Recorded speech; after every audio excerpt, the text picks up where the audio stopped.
Imaginad por un momento la construcción de un barco enorme. Lo normal, o lo que a todos nos viene a la cabeza, sería pensar en un astillero seco. Claro, con todo bajo control. Exacto.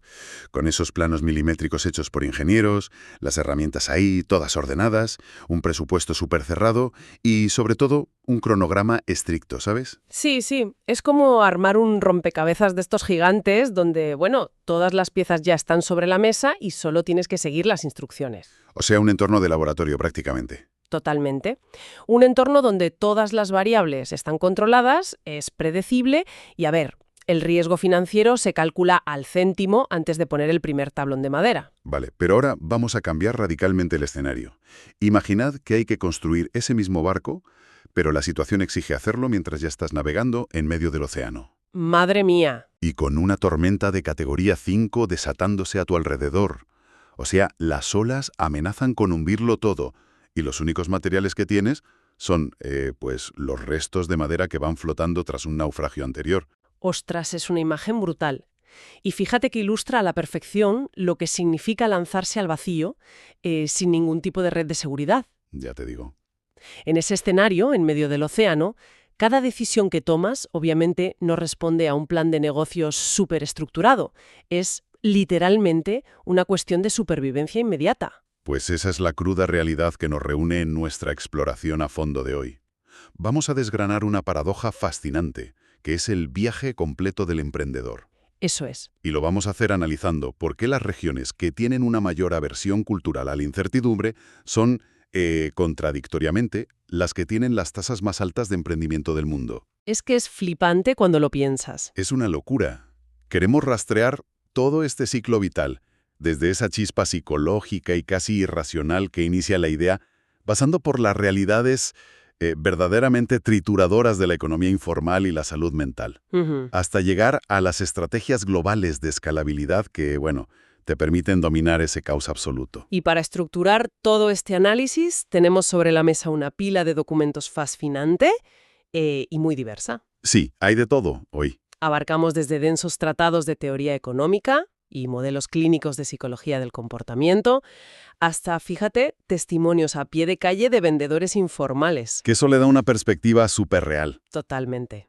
También tenemos estudios muy recientes de salud pública sobre el estrés laboral crónico, tanto en España como en Paraguay. Y cerramos con una guía táctica para expandir negocios a Estados Unidos. Vale, vamos a desglosar esto, porque para entender por qué alguien decide construir un barco en medio de una tormenta hoy en día, primero, hay que establecer cómo la historia y la economía han definido al emprendedor. Claro. O sea, no se puede entender el estrés de la informalidad de hoy sin entender primero qué significa realmente el riesgo desde el principio, ¿no? A ver, la evolución histórica de este concepto es súper reveladora. Si nos vamos al siglo XVIII, nos encontramos con Cantillon, Richard Cantillon. El economista franco-irlandés, ¿verdad? Ese mismo. Él fue el primero en acuñar y definir formalmente al emprendedor, y su visión era súper pragmática. ¿Cómo lo definía exactamente? Pues lo definía como aquel agente que compra medios de producción a precios ciertos y fijos hoy para combinarlos y luego venderlos en el futuro a precios que son totalmente inciertos. O sea que Cantillon veía al emprendedor como una especie de amortiguador de la volatilidad, ¿no? Alguien que paga sobre seguro a sus proveedores, pero luego se come solo el peligro de no saber si el mercado le va a comprar el producto. Exacto, esa es la esencia pura. Pero bueno, la teoría da un salto cualitativo brutal a principios del siglo XX con Schumpeter, Joseph Schumpeter. Ah, el de la destrucción creativa. Ese es. Él introduce este concepto famosísimo. Para Schumpeter, el emprendedor no es solo un gestor de precios inciertos, ¿sabes? Es un dinamitero del status quo. Un dinamitero, me gusta eso. Es el gran innovador, el que mete nuevas tecnologías o métodos de producción que hacen que lo anterior quede obsoleto. O sea, el emprendedor de Schumpeter destruye industrias enteras para obligar a la economía a evolucionar. Y luego, para completar este perfil así más histórico, las fuentes mencionan a Israel Kirzner. Sí, de la escuela austriaca. Eso es. Y él añade una capa más psicológica, diría yo, porque Kirzner dice que el rasgo principal no es la innovación en sí, sino un estado mental de alerta perpetua. Muy interesante eso. Sí, o sea, el emprendedor es alguien que tiene un radar siempre encendido, es capaz de ver asimetrías de información o, no sé, oportunidades que el resto de los mortales ni olemos. Y todo este recorrido nos lleva al que yo creo que es el salto teórico más importante de los documentos de hoy. A ver. La distinción que hizo el economista Frank Knight en 1921. Él separó dos conceptos que, ojo, solemos confundir muchísimo: el riesgo y la verdadera incertidumbre. Fíjate que esto me parece clave para entender la mentalidad de hoy. Según Knight, el riesgo clásico es un escenario donde no conoces el resultado final. Vale, pero sí conoces todas las variables. Exacto. Puedes calcular probabilidades matemáticas. A ver, para que quienes nos escuchan lo entiendan sin tecnicismos. Asumir un riesgo sería como jugar una partida de póker. Vale, me gusta la analogía. Tú no sabes qué cartas tienen los demás, obvio, pero conoces perfectamente la baraja, sabes que hay 52 cartas, 4 palos, y si eres bueno con las mates, puedes calcular la probabilidad de que salga un as. Las reglas son inamovibles. Claro, el escenario está acotado. Si juegas suficientes veces, la estadística manda. Eso es. Pero la verdadera incertidumbre de la que habla Knight es un monstruo totalmente distinto. Sería como sentarte a jugar al ajedrez y de repente, a mitad de la partida, el tablero muta. ¡Ostras! Sí, aparecen 40 casillas nuevas con formas raras, los caballos empiezan a moverse en diagonal, los peones van para atrás y, para rematar, tu oponente es invisible. Madre mía, es que en ese escenario no hay estadística que valga. 0. No hay cálculo ni algoritmo que te salve. Solo te queda la intuición pura y una capacidad de adaptación, vamos, extrema. Y lo fascinante aquí es que precisamente la disposición a meterse voluntariamente en esa verdadera incertidumbre de Knight es lo que define al emprendimiento real. Totalmente. Y si conectamos esta historia económica clásica con las dinámicas de las economías en desarrollo actuales, vemos algo muy revelador. La macroeconomía clasifica las motivaciones para emprender en dos grandes bloques. Las fuerzas de atracción y las de empuje, ¿no? Exacto. O sea, emprender por oportunidad, que sería la atracción, frente a emprender por pura necesidad, que es el empuje, o como lo llaman en inglés, el push. Vale, pero aquí hay un enigma monumental. Si la teoría dice que esto va de abrazar la incertidumbre absoluta, de jugar a ese ajedrez mutante, ¿por qué algunas poblaciones se lanzan en masa y otras huyen despavoridas? A ver, para responder a eso, tenemos que dejar un poco la economía pura y meternos en la psicología del comportamiento y en la cultura. Aquí es donde entran las dimensiones de Hofstede, ¿verdad? Eso es.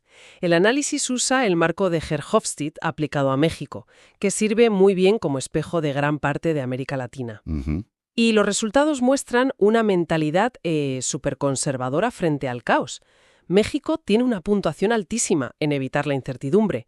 Hablamos de un 87 sobre 100. Un 87. A ver, para dimensionar esto, tener esa puntuación no es solo que te dé miedito el riesgo, es haber desarrollado un sistema inmunológico cultural después de, no sé, décadas o siglos de inestabilidad institucional, ¿sabes? Exactamente. Genera un rechazo visceral a la ambigüedad. Claro, penalizan el fracaso, exigen jerarquías rígidas y prefieren apostar por negocios tradicionales y seguros antes que ponerse a innovar. Y a eso súmale otra métrica de Hofstede, la indulgencia. Ahí el indicador se dispara a un 97 sobre 100. ¿97? Sí. Esto refleja una cultura orientada a disfrutar del presente, a la gratificación inmediata. Porque claro, si tu entorno a largo plazo es un caos impredecible, tu cerebro te dice, oye, disfruta hoy, que mañana a saber. Lógico.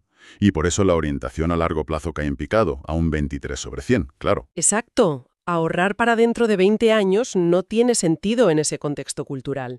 Pero a ver, yo aquí tengo que frenar, porque hay una gran contradicción. Dime. Si estamos hablando de una región que, según los datos, tiene un rechazo genético a la incertidumbre y prefiere disfrutar el hoy, ¿cómo es estadísticamente posible que tengan tasas de emprendimiento de hasta un 30% de la población activa? Es una buena pregunta. Es que es brutal. ¿Cómo convive el pánico a la incertidumbre con ser la región que más se lanza a ella? No me cuadra. Pues esa aparente contradicción se resuelve con el modelo del evento emprendedor de Shapiro y Sokol. Ah, vale. Este modelo demuestra que en estas regiones montar un negocio casi nunca es porque te sientas a analizar oportunidades de mercado calmadamente. Ya, no es un plan de empresa clásico. Para nada. Lo que hay es un gatillo. Un evento detonador abrupto que empuja a la persona a actuar de forma violenta. Un despido fulminante, por ejemplo. un despido, una factura médica que no puedes pagar, una devaluación brutal de la moneda o tener que emigrar a la fuerza. Es la fuerza de empuje de la que hablábamos, la pura necesidad. O sea, supervivencia biológica. Exacto. Y cuando la supervivencia está en juego, ese factor de necesidad aplasta por completo cualquier aversión cultural al riesgo. Claro, el miedo a no dar de comer a tus hijos mañana le gana por goleada al miedo a la incertidumbre de Hofstede. Exactamente. Las barreras colapsan. Y además, los textos suman la teoría de la conducta planeada de Aczen. ¿Y esa qué dice? Pues que la decisión final de dar el salto depende mucho de la autoeficacia percibida. O sea, la creencia interna de la persona de decir, oye, esto es un caos, pero yo tengo las habilidades para salir adelante. Vale, entiendo. Pero claro, si millones de personas son empujadas así, por necesidad, saltándose su propia aversión al riesgo, la pregunta es, ¿qué pasa cuando toda esta teoría psicológica choca con el asfalto? Choca y muy duro. Porque la realidad institucional es que están atrapados en la informalidad, y esto genera una crisis tremenda. Las fuentes nos traen un caso súper real para ilustrar esto, el de Guillermo Pérez. Sí, el vendedor de desayunos. 43 años. Exacto.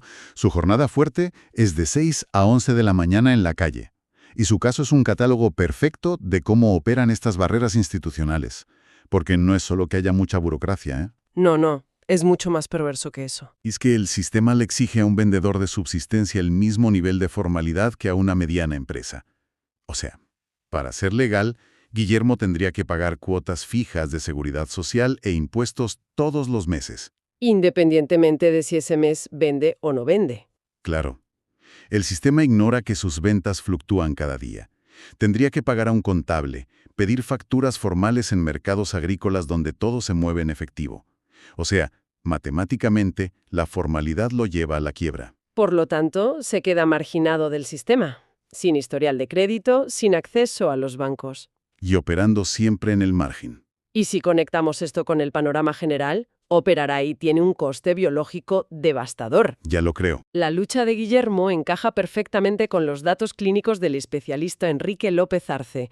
Sus estudios en Paraguay muestran que el 62,5% de los trabajadores informales son súper vulnerables a enfermedades mentales. El 62%. Sí. Ansiedad generalizada, estrés crónico severo. López Arce los define con 3 palabras: precarios, inestables y estresados. Y fíjate, en Paraguay tienen hasta una palabra en guaraní para esto, ¿no? El pirebay. El pirebay, sí. Que no es estar de mal humor un rato. Es un estado de tensión crónica, de irritabilidad constante por no tener ninguna red de seguridad. Pero a ver, yo aquí quiero hacer una observación crítica sobre el modelo de Shapero, del que hablábamos antes. Dime a ver. Porque Shapero habla de un evento detonador como si fuera algo aislado, una chispa de una vez en la vida que te empuja a emprender. Sí, un momento concreto, pero si miras la vida de Guillermo, ese gatillo no es un evento aislado. Su gatillo es el sonido del despertador a las 5 de la mañana todos los santos días. ¡Ostras, qué buena forma de verlo! Es que es un estado de alarma biológica que se reinicia cada madrugada. No es un pico de estrés puntual, es una meseta de agotamiento crónico de la que no puede bajar. Y toda la evidencia internacional respalda esto que dices. Por ejemplo, tenemos el estudio PRESME de España. Sí, lo he visto en los documentos. Pues este estudio demuestra a nivel neurobiológico cómo la inestabilidad y los contratos temporales destruyen la salud mental. Documentan que esa incertidumbre sostenida te altera el cortisol y te mantiene hipervigilante todo el rato. Claro, y el cuerpo no está diseñado para aguantar eso. Y además el estudio destaca que afecta muchísimo más a jóvenes, a mujeres y a cabezas de familia monoparentales, ¿no? Así es. Es una fractura social terrible. Y lo más preocupante es que las fuentes señalan que en muchos países latinoamericanos ni siquiera hay datos precisos sobre esto. Lo cual impide hacer políticas públicas que sirvan de algo. Exacto. La informalidad ya no es solo que el Estado recaude menos impuestos, es una crisis de salud pública gigantesca. Totalmente. Y claro, frente a este sistema que básicamente te tritura la cabeza y la cartera, pues tienes que sobrevivir. Y la única salida no es echarle más horas en la calle. La salida real es construir arquitecturas que se beneficien de esa misma inestabilidad. Dar el salto. Eso es. Aquí es donde se pone realmente interesante la cosa. Es pasar de la fragilidad extrema de la calle a la escalabilidad corporativa global. Y para entender esto, Las fuentes nos traen a Nassim Taleb y su concepto de la antifragilidad. Un concepto revolucionario, ¿eh? Y hay que separarlo muy bien de la resiliencia, que es lo que siempre nos piden. Sí, la gente confunde eso muchísimo. La resiliencia, según Taleb, es defensiva, es aguantar el golpe y, con suerte, quedarte como estabas. Sobrevives, pero no mejoras. A ver, fíjate, yo lo veo como la diferencia entre un vaso de plástico y el tejido muscular de una persona. A ver, explícate. La resiliencia sería el vaso de plástico. Tú lo aplastas, se deforma, pero no se rompe, y cuando sueltas, vuelve a ser el mismo vaso de siempre. Vale. Pero la antifragilidad es el músculo. Cuando tú vas al gimnasio y sometes al músculo a un estrés brutal levantando peso, las fibras se desgarran, entran en crisis. Ujú. Pero el cuerpo no solo repara la herida para dejarla igual, le añade más densidad y más masa muscular para la próxima vez. O sea, el sistema se hace más fuerte precisamente porque sufrió daño y caos. Ostras, me encanta esa analogía. Es perfecta. Y para llevar esa hipertrofia del músculo a los negocios, Taleb propone la estrategia barbell, la estrategia de la barra de pesas. Que suene a gimnasio también, fíjate. Total, total. La idea es huir del riesgo moderado. Lo que haces es poner, no sé, un 85 o 90% de tus recursos en algo extremadamente seguro y conservador. Vale, blindas la mayor parte. Exacto. Y con el 10 o 15% que te sobra, haces apuestas súper agresivas, kamikazes casi, donde si pierdes, solo pierdes ese poquito, pero si ganas, el potencial es infinito. Claro, si viene una crisis, tu base conservadora te salva la vida. Pero si las cosas cambian a tu favor, esa pequeña apuesta loca te da retornos exponenciales. Eso es. Y esto deja de ser teoría cuando vemos la guía de expansión global de Prodesk. Ahí es donde aterrizamos todo esto a la práctica. Claro, te dan un mapa de ruta para que negocios en Latinoamérica usen a Estados Unidos como esa palanca antifrágil. Y la clave es romper la proporcionalidad de los costes. O sea, desvincular lo que te cuesta operar de lo que ganes. Exacto. Para escalar de verdad, no puedes tener un modelo donde, para vender el doble, tengas que contratar al doble de personas o gastar el doble en fábrica. Por eso hacen tanto hincapié en la estandarización y en los modelos de ingresos recurrentes, como el SaaS, ¿no? El Software as a Service. El SaaS es el ejemplo rey. Inviertes tiempo y dinero en programar un código una vez. Sí, Pero luego, ese mismo código se lo vendes a 1 millón de clientes por todo el mundo sin gastar en materias primas. El coste marginal es casi cero, pero los ingresos se multiplican. y la clave maestra de la guía, que me pareció fascinante, es la ingeniería legal que te ofrece Estados Unidos sin tener que vivir allí. Los programas de soft landing y demás. Exacto. Te explican cómo crear una LLC, que es una sociedad de responsabilidad limitada, y cómo conseguir el AIN. El número de identificación de empleador. Eso. Que ojo, no es solo un papelito para Hacienda, es un escudo protector brutal. Claro, te abre las puertas del sistema bancario de allí. Te permite abrir cuentas corporativas en Estados Unidos y, lo más importante, cobrar a tus clientes directamente en dólares. Y ahí está la antifragilidad institucionalizada. Totalmente. Al meter tus ingresos en un banco estadounidense y en dólares, te blindas al 100% contra la devaluación de la moneda de tu país, la inflación, la política. Te aíslas de ese pirebay macroeconómico. Es brutal. Repasar todo este ecosistema te cambia la forma de ver la economía de verdad. Y da igual si quienes nos escuchan son CEOs o están estudiando su ciudad o quieren montar un proyectito. Sirve para todos. Porque te das cuenta de que hay un hilo invisible que conecta a Guillermo, el vendedor de desayunos en la calle, con el ingeniero que programa en Silicon Valley. Y ese hilo es cómo se relacionan con la incertidumbre. Ambos construyen el barco en medio del huracán. La diferencia es que uno usa tablones rotos y el otro tiene una matriz antifrágil en dólares. Así es. Pero bueno, esto plantea una pregunta importante. Hay una fricción en los documentos que merece un análisis final. Venga, dispara esa última perspectiva. Pues mira, en la parte de psicología de las fuentes aparece la teoría de la autocompasión, de Neff y Dam. Ujú. Y estas investigadoras sostienen que para mantener la salud mental y no colapsar, el ser humano necesita imperativamente apagar la autocrítica destructiva y dejar de compararse con los demás. O sea, apagar el radar de mirar al de al lado y perdonarte los fallos, ¿no? Exacto. Pero claro, el problema es que toda la arquitectura de un negocio global y escalable te exige exactamente lo contrario. Ya te digo. Si te expandes a Estados Unidos, tienes que vigilar a la competencia con una paranoia constante, tienes que someter todo a métricas, comparar crecimientos mes a mes y castigar cualquier ineficiencia para poder adaptarte. Lo cual nos deja un dilema tremendo sobre la mesa. Entonces, ¿qué significa todo esto? Queda una reflexión en el aire para nuestra audiencia. A ver, ¿qué pensáis vosotros? Sí. Resulta que crear un proyecto global súper escalable es fundamentalmente incompatible con esa autocompasión que los psicólogos dicen que necesitamos para no volvernos locos. Es una tensión brutal entre el mercado y nuestra propia biología. ¿Es sacrificar tu paz mental el peaje innegociable para tener un éxito empresarial a gran escala? Pues ahí queda eso. La teoría nos invita a mirar ese océano agitado y cuestionar nuestros propios límites. Desde luego. Porque al final, juegues al ajedrez mutante o construyas con tablones rotos, la maestría no es evitar la tormenta, sino descubrir de qué está hecha tu voluntad cuando todo salta por los aires. Ha sido un viaje espectacular. Muchísimas gracias por sumergiros con nosotros en esta exploración a fondo. Nos escuchamos en la próxima. Adiós.